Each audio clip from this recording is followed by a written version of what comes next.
What? No, that's impossible. Oh God, no, please, no. I can't believe this. The billionaire rancher's unwanted bride. She came as a replacement.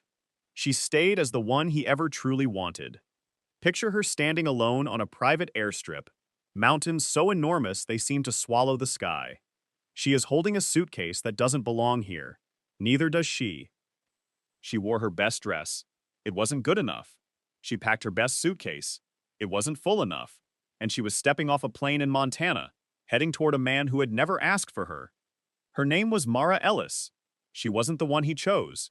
She wasn't the one in the contract.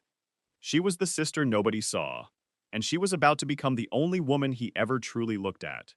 If you have ever been the one people looked past, the one who always showed up but was never quite enough, the one who kept giving while the world kept taking, this story was written for you. Stay with me. Before we go any further, I want to know where you're listening from right now. Maybe you're home on the couch with a cup of tea. Maybe it's your lunch break and you've snuck away for a few quiet minutes. Maybe the house has finally gone quiet and this is your time. Tell me in the comments. This community comes from everywhere, and every single one of you belongs here. And if stories like Mara's, stories about women who were told they weren't enough and proved every single person wrong, are the kind of stories that move something in you, go ahead and hit that like button right now and subscribe so you never miss a new tale the moment it drops. I bring these stories for you, every time, and I am not stopping. All right, Montana is waiting, Mara Ellis is waiting, and Cole Whitfield, well, he doesn't know it yet, but he's been waiting his whole life. Let's go. She wasn't supposed to be there. She wasn't the one he'd chosen. She wasn't the one whose photograph he'd kept. She wasn't the one whose name had been written in the contract. The careful, businesslike arrangement between a billionaire who had everything and the one thing he had never been able to buy. Someone to come home to. Her name was Mara Ellis. 28 years old, a third-grade teacher from a small town in Ohio that most people hadn't heard of and fewer people cared about. She wore sensible shoes. She made her own lunch. She had never, in her entire life, walked into a room and turned heads. She had a sister for that. And it was because of that sister, because of one phone call, one betrayal, one moment of devastating cowardice, that Mara Ellis found herself stepping off a private plane in Montana, wearing her best dress that wasn't good enough, carrying a suitcase that wasn't full enough, heading toward a man who hadn't asked for her. She had 48 hours to decide if she was brave enough to tell him the truth. She had about 30 seconds before she realized the truth was going to cost her everything. This is the story of a woman who was told her whole life she wasn't enough. And the man who made her understand, slowly, stubbornly, imperfectly, that she had always been exactly too much for the wrong people. The phone call that changed everything. It was a Tuesday night, the week before Thanksgiving, in Mara's small apartment. The kind of small, lived-in space that holds a person's whole rhythm in it. Mara Ellis had a routine, and she loved it the way people love things they're slightly embarrassed to admit they love. Tuesday nights, grade papers at the kitchen table, cup of chamomile tea, the old cast-iron radiator that clanked but always came through. Her cat, Biscuit, asleep on the pile of student artwork she'd meant to put away since October. It was a small life, but it was hers, and she had built it carefully from scratch. The way you build things when no one is going to build them for you. Her phone rang at 8:47 p.m. Her sister, Jade. Mara answered, because she always answered. This was the first thing you needed to understand about Mara Ellis. She always showed up. For everyone. Even the people who didn't show up for her. Especially those people. I need to tell you something, Jade said, and I need you to not be mad. Those words, I need you to not be mad, had preceded every significant disaster in the history of their relationship. The time Jade borrowed Mara's car and returned it with a dent and a stranger's phone number on the dashboard. The time Jade told their mother about Mara's boyfriend before Mara had a chance to. The time Jade accidentally got a job Mara had applied for at the same company, in the same department, 2 levels above her. Not from malice. Never from malice. Jade wasn't cruel. She was simply the kind of person for whom the world arranged itself conveniently, and she had never learned to question her luck because she had never once been without it. Okay, Mara said. Tell me. She set down her tea. Her hand was already still, because her body knew what her mind hadn't caught up to yet. You know the arrangement with Cole Whitfield. Mara knew. Everyone in their family knew.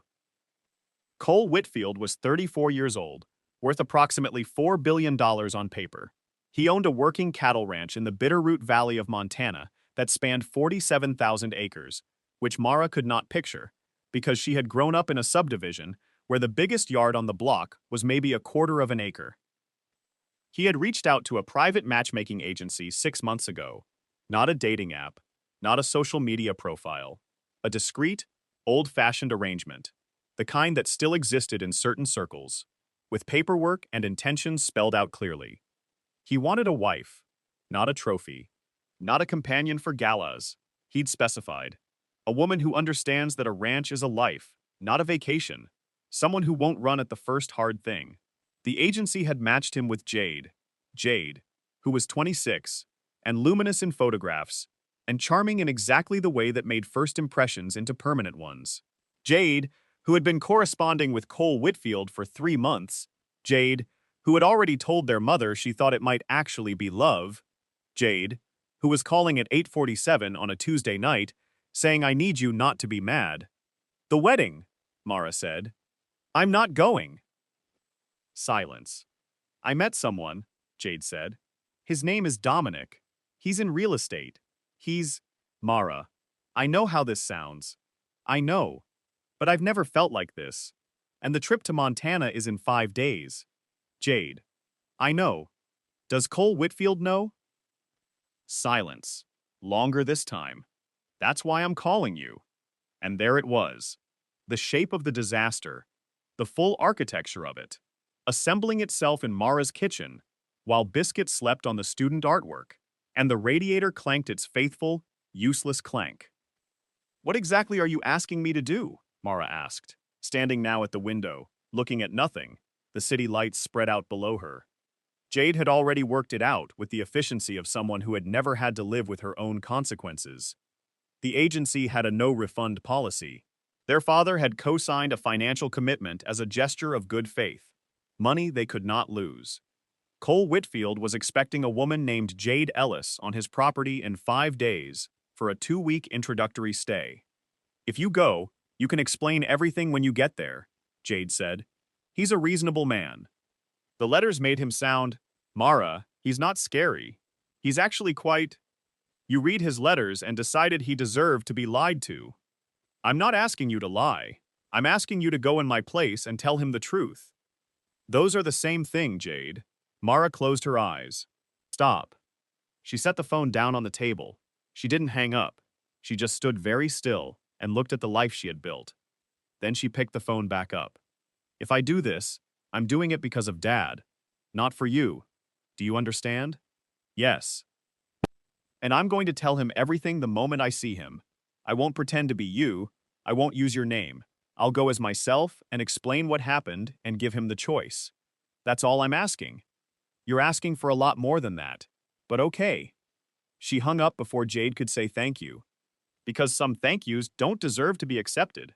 She sat with it for a long time, her face shifting slowly from resignation into something older and quieter. Resolve. The sensible thing was clear. Call the agency, explain the situation, absorb whatever financial penalty was unavoidable, and go back to grading Tuesday papers. But Mara had been doing the sensible thing for 28 years, and the sensible thing had given her a good life. A careful, constructed, lovingly maintained life that no one would miss if it disappeared tomorrow. She thought about that. She thought about the way her name disappeared in rooms when Jade walked in. She thought about how the word enough had been used to describe her entire life. Mara's good enough. Mara's reliable enough. Mara's kind enough. And how enough was the loneliest word in the English language, when it was the best one anyone ever reached for. She thought about Montana, 47,000 acres, mountains. A man who had written, in a letter she'd read over Jade's shoulder once, "I am not looking for someone perfect. I am looking for someone real." Someone real. Mara Ellis had been real her entire life. She just hadn't been in a place where that counted for anything. Maybe it was time to find out if a place like that existed. She started packing. The arrival. Dawn over the Bitterroot Valley, Montana. Mountains so enormous they didn't look like they belonged to the same world as Ohio. The private plane was the first indication that Mara had profoundly miscalculated the scale of what she was walking into. She had expected a regular flight. She had not expected a car to arrive at her building at 5 a.m., or a driver who addressed her as Miss Ellis in a tone that suggested he was very carefully not looking at her face, or a small charter plane waiting on a private airstrip that was not, apparently, unusual in this context. She sat alone in a leather seat that cost more than her monthly rent and tried to prepare what she was going to say. "Mr. Whitfield, my name is Mara. I'm Jade's older sister. I understand this is not what you were expecting, and I want to be completely honest with you about everything that has happened. Simple. Clean. No embellishment." She practiced it 17 times before the wheels touched down in Montana. Out on the airstrip, mountains rising behind it, a vehicle was waiting. Not a limousine, but a muddy black truck, and the man leaning against it was not what she'd pictured. Photographs don't carry presence. Cole Whitfield had presence the way mountains have presence. Not loud about it, not asking for your attention, simply there in a way that reorganized everything around it. He was wearing worn jeans and a canvas jacket, and no expression she could read at 30 yards. Mara walked toward him anyway. She had carried herself across a room to correct a student's parents. She had walked to her principal's office when they cut the reading program and made her case without flinching. She had gone to her mother's hospital room and held a hand for 4 days straight without anyone asking her to. She knew how to walk toward things that scared her. He turned. He saw her. His face did exactly nothing. "You're not Jade Ellis." Not a question. Not an accusation. Just a statement of observable fact from a man who apparently dealt only in observable facts. "No. I'm her sister. My name is Mara, and I need about 10 minutes of your time before you decide what you want to do about this." Cole Whitfield looked at her for a long moment. Then he opened the passenger door of the truck. "Get in. You can talk on the way." The truck rolled out through country that had no right to be this beautiful, and Mara talked while Cole drove. She told him everything. Not the edited version, not the version that made Jade look better, or herself look more heroic. The plain, unvarnished sequence of events, the phone call, the financial commitment, her father's vulnerability, her own decision, and the reason she had made it. Cole drove and listened, and did not interrupt once. When she finished, there was silence for almost a full minute. Just the sound of the truck on the gravel road and the wind off the mountains, and Mara's heart reminding her it existed. "So you came because of your father's money." "Partly. What's the other part?" She had not expected him to ask that. She had prepared for anger, for dismissal. She had not prepared for him to ask the real question. "Because I've been sensible my entire life, and sensible has given me a good life. But it's also given me a life where no one would particularly notice if I disappeared from it. And I thought, even if you send me home in an hour, at least I tried. At least once. I did something that wasn't carefully risk-assessed. I'm not going to send you home in an hour." She looked at him. "I'm going to give you 2 weeks, same as the original arrangement. End of 2 weeks, either of us can walk away. No obligations, no financial penalties. I'll cover whatever your father owes. If we both want to continue, we figure out what that looks like." "Why?" He glanced at her, the first time he'd looked directly at her since they got in the truck. "Because you came. Your sister chose an easier option. You chose the harder one. That tells me something.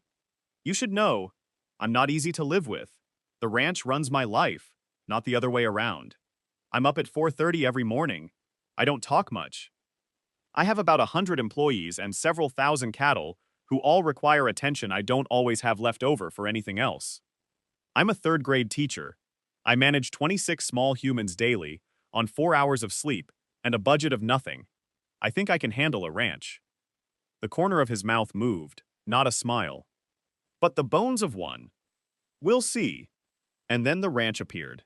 Nothing at all like what she had pictured.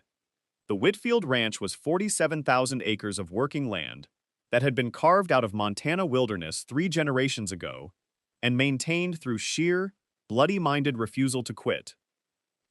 It was, she realized, a business as much as a home.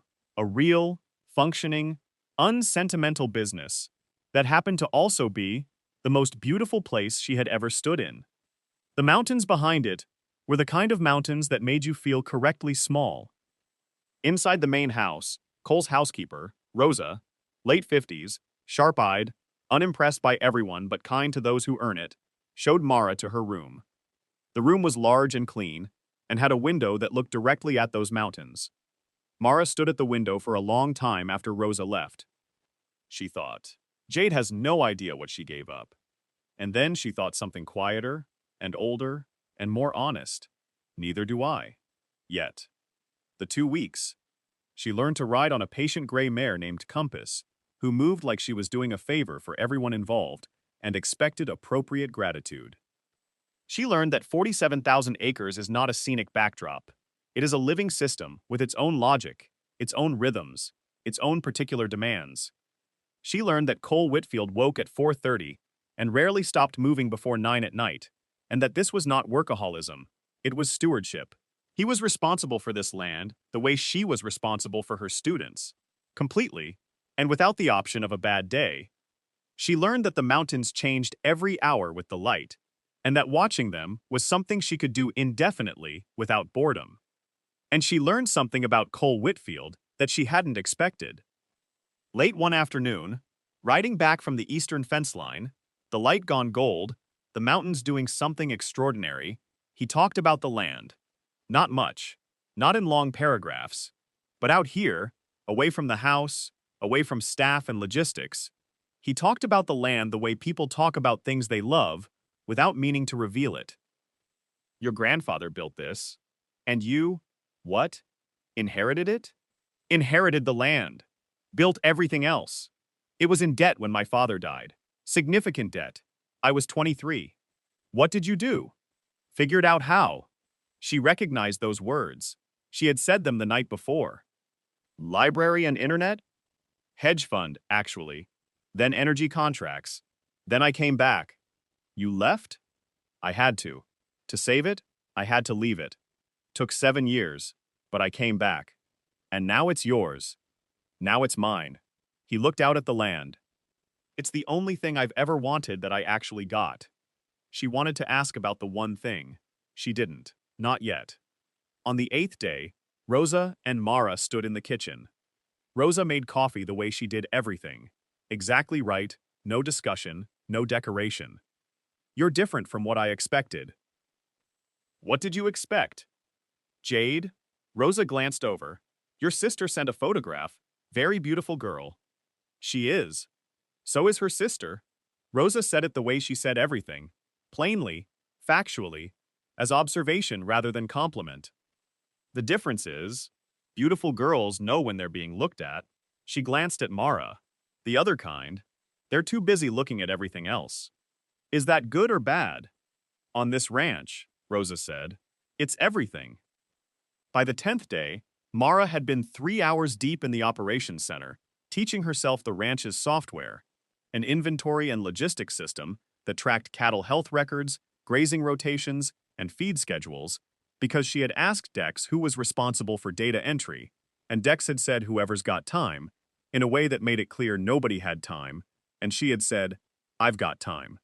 She was 3 hours in when Cole walked through the door. He stopped, looked at the screen, looked at her. Dex asked you to do this? No. I asked Dex if it needed doing. He said yes. So. She paused. There's a duplication error in the 2022 herd records. 83 animals are logged twice in different systems. Has it been creating balance issues? Cole walked over, stood behind her shoulder and looked at the screen. He was close enough that she was aware of him in a way she was trying not to analyze too carefully. Yes, our insurance auditor flagged it twice. My last 3 ranch managers couldn't isolate the source. It's an import error from when you switched software platforms. I can fix it in about 2 hours, or I can write you a protocol, so whoever takes this over doesn't recreate the problem. You figured that out in 3 hours. I have a very organized brain. It's the most useful thing about me. Mara, why are you doing this? Because it needs doing. That's not what I meant. Why are you trying so hard? You don't have to prove anything to me. And there it was. The thing she hadn't expected. Not suspicion. Not assessment. Concern. I'm not trying to prove anything. I just don't know how to be somewhere and not be useful. I'm sorry. Is it too much? No. He said it immediately. Then, slower. No. It's... He didn't finish the sentence, but she felt the unfinished sentence do something to the air. I'll have Rosa bring you lunch. He left, and Mara sat very still for a moment, her hands on the keyboard, feeling something she didn't have a word for yet, settle in her chest like a key, finding the right lock. The unexpected visitor. On the 12th day, a car came up the drive. Mara was alone on the porch. She recognized the figure from across 100 yards, in her bones. Jade, wearing a coat that looked like it cost 3 months of Mara's salary, and carrying an expression that mixed guilt and determination in roughly equal measure. Mara stood up. You should have called. You wouldn't have answered. I needed to see you, because Dominic isn't... It didn't work out, and I've been sitting with what I did, and I needed to... Don't. Mara's voice was firm. Don't come here to make yourself feel better. If you're here to apologize, I appreciate it, but this isn't the place. He's been fine. Mara, are you happy here? And there was the question that Jade had always had the extraordinary, infuriating ability to ask. Not strategically, just directly. I don't know yet, but I'm something I haven't been in a long time. What's that? Present. Somewhere. Actually somewhere, instead of just passing through. He's good to you? Whitfield? He's honest, and he expects honesty back, and he doesn't. Mara paused. He doesn't look past me. He doesn't look through me. He looks at me like I'm the thing he's actually trying to see. He's good. I should have been braver. Yes, but you weren't. And I was, and here we are. I'm not going to fight you for this. I just needed you to know that I understand what I gave up. And I needed you to know that whatever this is, you deserve it. You always deserved things like this. I was just always the one who got them. Something cracked, very quietly, in Mara's chest. Not forgiveness. Not quite. But the beginning of understanding that forgiveness was possible. Go home, Jade. And call Mom. She's worried about you. Jade nodded, turned toward the car, stopped. He watched you from the ridge. When I drove up, I saw him up there on a horse. He turned around the moment I got out of the car. She got in the car and left. Mara stood on the porch and looked at the ridge. Empty now. But she could picture it. The silhouette, the horse, the moment of recognition, the decision. She went inside. She didn't say anything about it when Cole came in for dinner. But she noticed that he sat closer to her than he usually did at the table, and that his voice, always even, always controlled, was even quieter than usual, like a man who had talked himself back from an edge and was still feeling the height of it. 2 days passed. The ordinary rhythm of the ranch resumed, but something underneath it had shifted. Quieter, more deliberate, like two people circling a conversation, neither was ready to start. Mara noticed it in small things. Cole started leaving the kitchen radio on low in the mornings, something he'd never done before, as if the silence had started to feel like something other than peace. She noticed he asked her opinion on things he didn't need her opinion on. Which fence line to prioritize, whether the new hire seemed solid, whether the recipe Rosa was trying needed more rosemary. It wasn't about the rosemary. It was never about the rosemary. It was a man finding small, deniable reasons to keep a conversation going, with a woman he hadn't yet found the courage to have a different conversation with. Mara recognized it because she was doing the same thing. The storm. She woke to the sound of wind that didn't sound like regular wind. There is a difference, she was learning, between Montana wind and something worse. Regular wind moved across the land with a kind of indifferent ease. This was different, purposeful, and building, the kind that comes before things change violently. By 6 a.m., Dex was on the radio.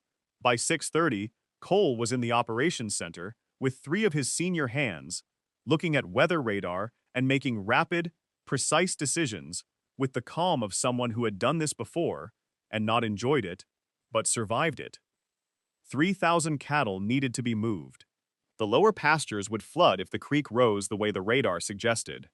Mara stood in the doorway of the operations center, listened, waited until there was a pause. What do you need? Stay inside. That's not what I asked. You can ride Compass safely. Dex will put you on the south end. You stay back from the creek. You do exactly what Dex says. Understood. Mara. His voice dropped. Not gentle. Serious. This is real. If something goes wrong, then I'll need to know what to do. So tell me. Something moved across his face. The same thing she'd seen the first morning in the kitchen. Calculation becoming not quite trust, but the cousin of it. Dex, she's with you. Mara had been cold before. She had grown up in Ohio, where winter was not a gentle experience. She thought she knew cold. She did not know cold like this, but she did know stubbornness. She knew how to stay present when her body was suggesting she reconsider everything. She knew how to take instruction and act on it precisely. She knew how to be afraid and keep moving. 7 hours. When it was over, cattle secured, creek rising but managed, the immediate threat passing, she sat on Compass at the edge of the ridge and realized her hands were shaking. Not from fear, from the sustained effort of holding everything together so nothing in her face showed the cost of it. Back at the barn, under a lantern with steam rising off the horses, Dex ran the count twice, the way he always did, when the stakes had been real. 3,000, 6 head, give or take a handful, that would turn up grazing in the high pasture by morning, unbothered by any of it. No losses, not one. Could have been a lot worse. Could have been. Dex glanced toward Mara, who was helping a young hand named Petey walk a limping gelding into the barn, talking to the animal in the same low, steady voice she probably used on second graders having a hard morning. She's not bad in a crisis. No. That's all you're going to say? For now. Dex made the sound that was not quite a laugh again. He was getting good use out of it lately. Cole rode up beside Mara at the edge of the ridge.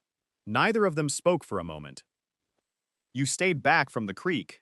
You told me to. Most people hear, stay back from the creek, and interpret it loosely. I'm a teacher. Instructions are precise, or they're useless. That fractional movement at the corner of his mouth. You did well. Coming from Cole Whitfield, those 3 words carried the weight of a speech. Thank you. They rode back together through the rain that was finally easing, and neither of them said anything else, and it was the most comfortable silence Mara had ever sat in. Inside, Rosa had quietly left towels and dry clothes outside Mara's door, without being asked. A small kindness that said more than words would. Mara showered until the cold finally left her bones, and came down to find the kitchen lit gold against the dark outside, and Cole at the table, his hair still damp, 2 mugs of something hot already poured. He'd made one for her without asking if she wanted it. He'd just known. She was starting to understand that this was simply how he loved people, not in declarations, but in the mug already on the table, the towel already by the door. The 2 weeks turned into something more before either of them said so out loud. If you're still here with Mara through that storm, I want to say thank you for sticking with this story. That kind of loyalty means everything to a small channel like this one. If you haven't yet, go ahead and hit like right now. It genuinely helps this story find the people who need it. And if you're new here, subscribe and turn on notifications, because a story like this one drops every single week. Now, back to Mara and Cole, because what happens next changes everything. By the fire. That night, in front of the fire, he said it without preamble, the way he said everything. The 2 weeks are up tomorrow. I know. I'd like you to stay, not as the arrangement. I think we've moved past the arrangement. Have we? He looked at her then. Cole Whitfield had gray eyes that she had spent nearly 2 weeks trying not to think about directly, because thinking about them directly required admitting things she wasn't certain she was ready to admit. I'd like you to stay, because I want you here, not because it's an arrangement. You understand what you're actually saying. Yes. You wanted Jade. I wanted someone I'd never met. That's not wanting Jade. That's wanting a concept. A pause. You're not a concept. What am I then? The most competent person I've met in 10 years. The one who fixed my 2022 herd records without being asked and didn't mention it to anyone. The person who rode into a 7-hour storm on 2 weeks of riding experience and kept up. That's a very practical answer. I'm a practical man. Cole. I have a life in Ohio. I have students. I have a job I'm good at and care about. I can't just... I'm not asking you to disappear. I'm asking you to see if this is something. If it's not, I'll put you on a plane with my complete respect and no hard feelings. But if it is, then we figure out what it looks like. I've been figuring things out my whole life. I imagine you have too.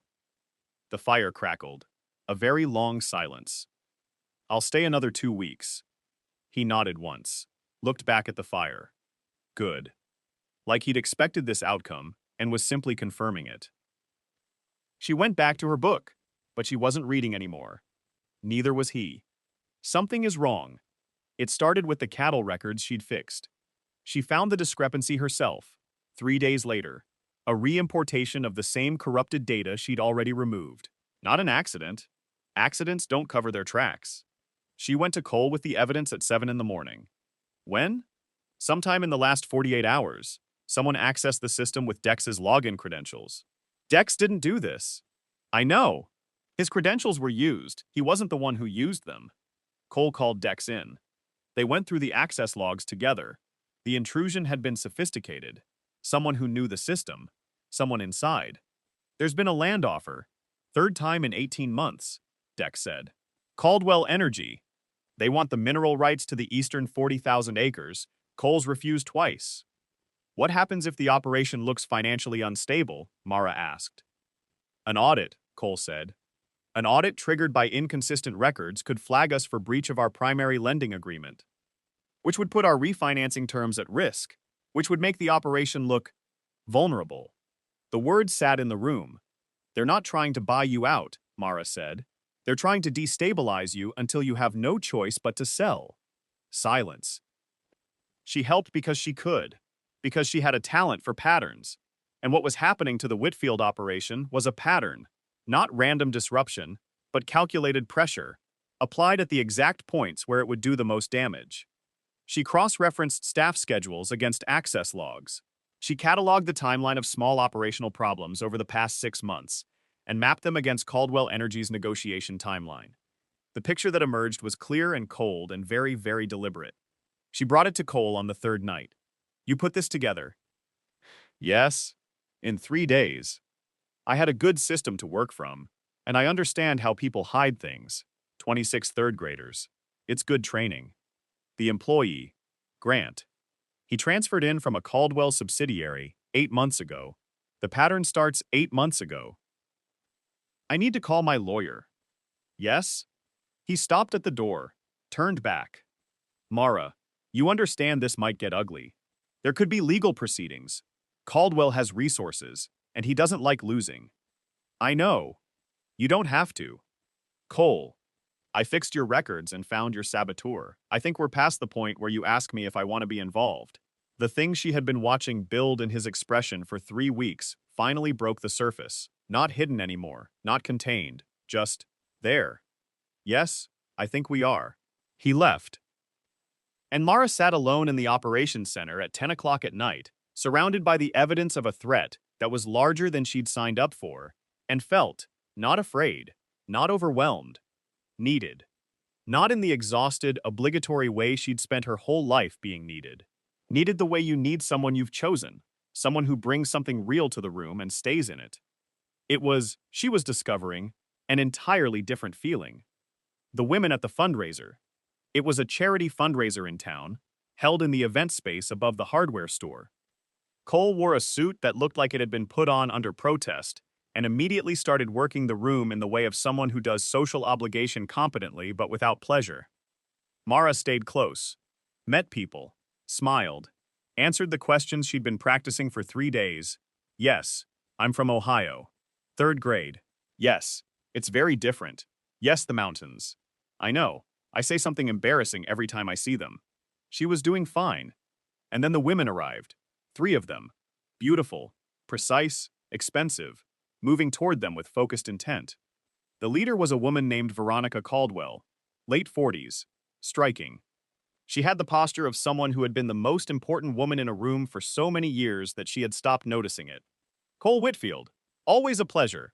Her eyes moved to Mara. And you must be the new arrangement. The backup, was it?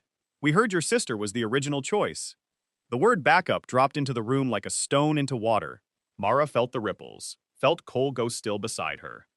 Mara Ellis, Jade's sister. Yes. How wonderfully practical. Though I imagine it was surprising for you? Arriving somewhere you weren't exactly expected? We've been wondering how you're finding ranch life. It's very different from Ohio, I'd imagine. Incredibly. Cole works so hard, said the second woman. He needs someone who can really be equal to that life. It's such a specific kind of woman, such a specific kind of energy. The third woman smiled with all her teeth. It's so admirable. Cole trying to make the best of an awkward situation, taking what was available. You're a good sport, Mara. Really. Mara felt the familiar shape of it, the particular social surgery of people who know exactly where to put the knife and call it a compliment. She had spent 28 years getting smaller in response to this kind of thing. She looked at Cole. He was watching her, not the women, her. His face was controlled, but his eyes were asking a question, or maybe answering one. And something in Mara Ellis, the third-grade teacher, the responsible sister, the woman who always showed up and rarely got credit, quietly decided she was done being small. She turned to Veronica Caldwell.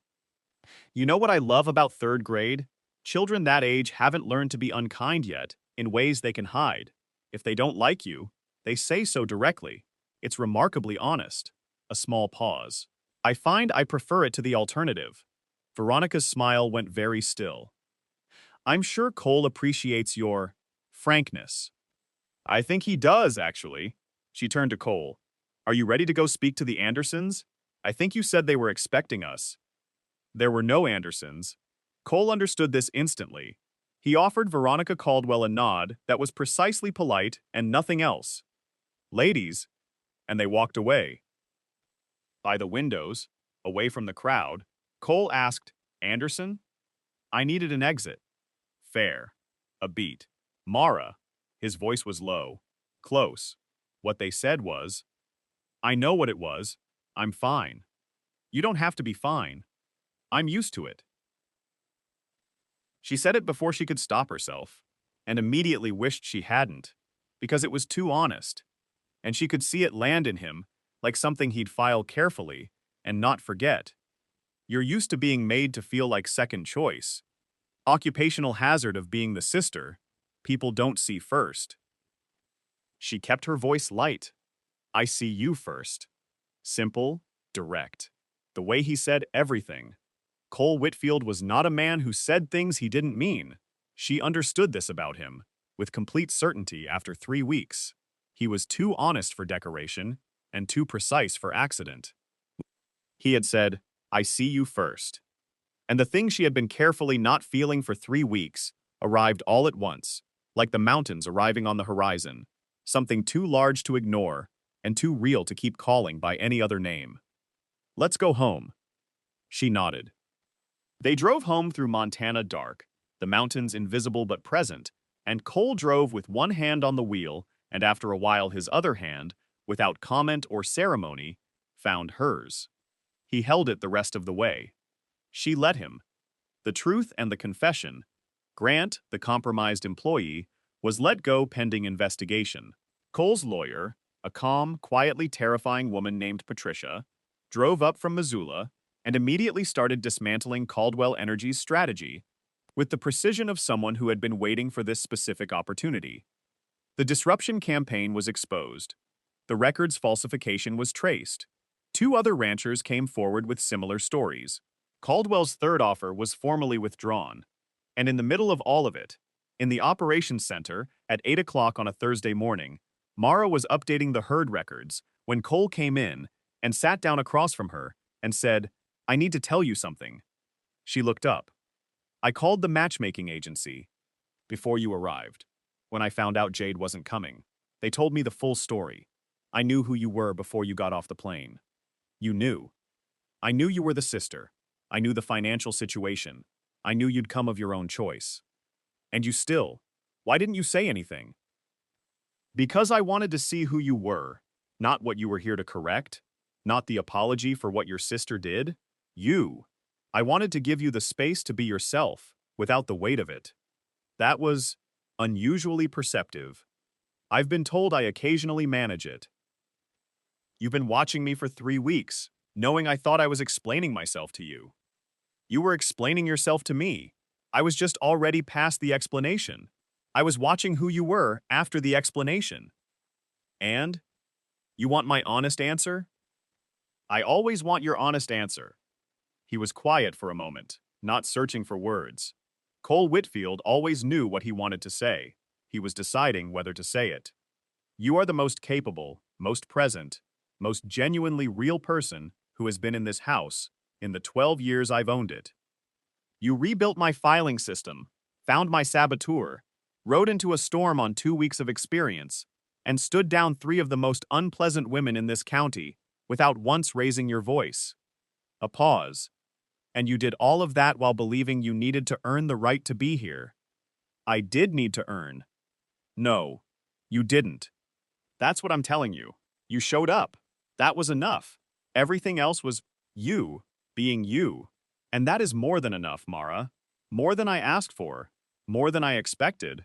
More than I knew to want. She looked at him. Cole Whitfield, who had built a billion-dollar operation from a debt-laden inheritance at 23, who woke at 4:30 and worked until dark and carried 47,000 acres on his shoulders, like a man who had decided this was simply who he was, who looked at her, not through her, not past her, at her. I came here because my sister asked me to cover for her mistake, and because my father needed protecting, and because I was 28 years old, and I had built a careful, sensible, good life, and I couldn't remember the last time I'd done anything that scared me. And now?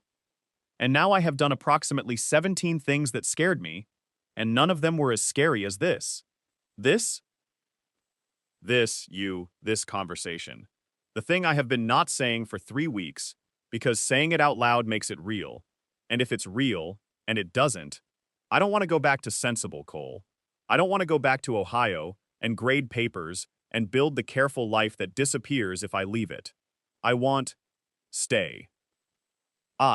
Stay. Not as the arrangement, not as a 2-week extension. Stay. Because this is where you belong, and I think you know it. And I think I've known it since the first morning you showed up in my kitchen at 4:30, because you couldn't sleep and decided to make yourself useful. That's not a proposal. No, that's me telling you I'm in love with you. The proposal comes when I've figured out how to do it properly. I'm still working on it. She laughed. Actually laughed. The surprised, uncontrolled kind that comes from somewhere real, that you can't perform and can't plan for. You're still working on the proposal. I want to do it right. I haven't done this before. Neither have I. Then we'll figure it out together. She looked at him. Okay. She squeezed his hand. He held it, the way he'd held it on the drive home, like it was the most natural thing, like it had always belonged there. Because for both of them, it had. The proposal. 2 weeks later, late August, the light at the creek doing what it does in Montana in late summer, turning everything gold and saying nothing about it. She was at the creek. She went there often now, in the evening, when the day's work was behind her and the mountains were doing their last performance in the fading light. It was the place she'd claimed as hers, the way she'd claimed everything at the ranch, quietly, without fanfare, simply by showing up. She heard hoofbeats. Cole, on his black horse, riding across the western field, silhouetted against the mountains, the way she'd come to recognize him from any distance. He dismounted and came to stand beside her at the water. He had something in his hand. I said I was working on it. She looked at the small box. I want to do this properly. I am not a man who is good at this. You know that. You have known that for 5 weeks, and you've stayed anyway, which is relevant.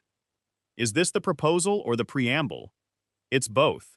Give me a moment, he continued. You came here for your sister's mistake and your father's debt. And you were honest about that from the first minute.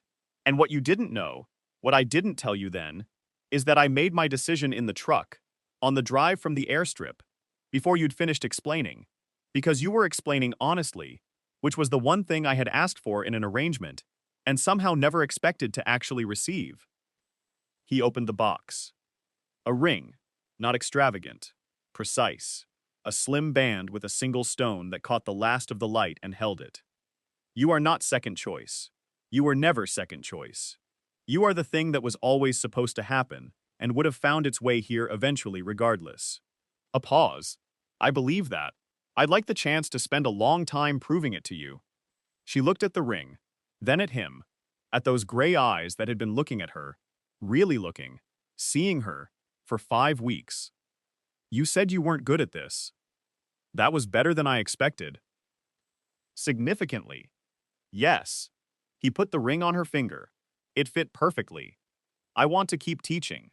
Not here. I know I can't. But somewhere I can have students. I need that. There's a school in Bitterroot. They've needed a 3rd grade teacher for 2 years. I may have already looked into it. You looked into it. Before I knew how to ask. Yes. She laughed again. The real kind. Cole Whitfield, you are so much more romantic than you think you are. Don't tell anyone. I have a reputation. She stood on her toes and kissed him. Not on the cheek. Properly. With intention. When she pulled back, his expression had done something new. Something she hadn't seen before, and immediately wanted to see again. Unguarded. Undone. Young, almost. In the way faces get when they stop maintaining their defenses. We should go inside. Yes. He took her hand and they walked back toward the house. The lights on in the windows, the mountains going dark behind them, the land that had been a business becoming something she suspected would be her whole life. She thought about the phone call on the Tuesday night, the radiator clanking, the suitcase she'd packed too fast, the private plane she'd been too nervous to enjoy. She thought about arriving somewhere you weren't expected and being seen anyway. She thought about being seen. And she was done thinking, because Cole's hand was in hers and the stars were starting over Montana, and inside Rosa was almost certainly making something that would be delicious and absolutely not up for discussion. She went home. What followed wasn't a single dramatic season. It was 100 small, ordinary ones, stacked one on top of the other, the way a real life is actually built. Mara gave notice at her school in Ohio, with a letter she rewrote 4 times, trying to find a way to thank a place for shaping her, without sounding like she was apologizing for leaving it. Her principal cried. Her students made her a card with 26 signatures and one slightly alarming drawing of a cow. She packed the apartment in Ohio into 11 boxes. 11 boxes. For a careful life that had taken 28 years to build. She kept the radiator's clank only as a memory. Jade helped her pack. They didn't talk about Cole. They didn't need to anymore. The Caldwell trial began in January, and Mara sat in the gallery every day she wasn't teaching her last semester of substitute classes, watching Cole testify with the same flat, controlled composure he brought to everything. Except once, when his lawyer asked him why he'd kept fighting instead of simply selling the mineral rights and making the whole thing disappear. Because some things aren't for sale, Cole said, and somebody needed to say so out loud. Mara didn't cry in courtrooms. She cried in the truck afterward, where no one could see her do it. A year later, the ranch in the fullness of late summer, thriving in a new way. The trial took most of the winter. Caldwell Energy was found guilty. 2 other ranchers received settlements. The disruption campaign closed decisively. The coalition of affected ranchers turned into something longer lasting. A land rights advocacy organization that Cole didn't choose to lead, but ended up leading anyway. Because people trust a man who fights without walking away. At Bitterroot Elementary, in a 3rd grade classroom of her own, Mara stood in front of 24 students. She was a better teacher here than she had been in Ohio. Not because Ohio had been wrong, but because she was teaching from a place of fullness now, a life that was hers, that fit her, that she had chosen and kept choosing every morning. And children feel that. They feel when an adult is fully present in the room with them. Cole's truck was in the school parking lot every single day. She loved him the way you love things that are true, not with the frantic energy of something that might disappear, but with the quiet, deep certainty of something that has been tested and has held. He still woke at 4:30. He still talked to cattle more than to most people. He still used the word practical when he meant something that wasn't practical at all. She had learned to translate.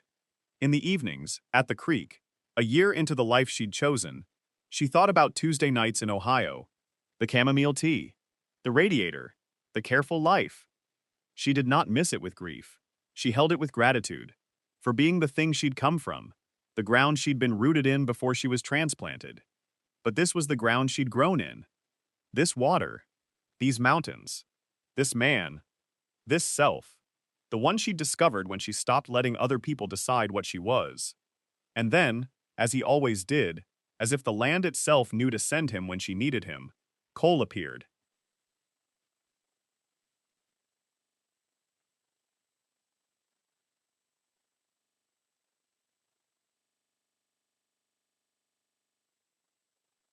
Marcus read his first full sentence today. Yeah? In front of the whole class.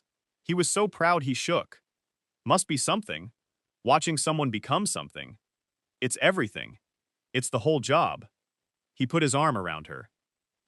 They sat together while the mountains went gold, and then rose, and then the color that has no name but means the end of a day that was worth living. Mara Ellis had come to Montana because her sister made a mistake, and her father needed protecting, and some quiet, stubborn part of her had decided it was time to stop being sensible. She had arrived as a replacement. She had become irreplaceable, not because she'd performed irreplaceability, not because she'd angled for it, or campaigned for it, or worn herself down trying to earn it, but because she had simply shown up, as herself, entirely, without apology, and the right person had finally been paying attention. She had been told her whole life she was second best. She had discovered, in the most unlikely valley in the world, that she had always been the only version of herself that ever existed. And that was, as it turned out, more than enough. More than enough. More than she'd ever been told. More than anyone had thought to ask her to be. She had bet on herself when the odds were unclear. She had walked towards something difficult and let it change her. She had become the woman she'd always contained. Not because the world made space for her, because she made space for herself. And in the end, in Montana, in love, in the life she built from someone else's mistake and her own stubbornness, that was the whole story. That was everything. If this story found you today, share it with someone who needs to be reminded that they were never second best. They were simply in the wrong room. And if you've ever been that person, tell us in the comments, because this community sees you. Like this video if Mara's story moved you. Subscribe so you never miss a new tale the moment it drops. And drop a comment right now and tell me, where are you watching from? I read every single one. We'll see you in the next story. The end.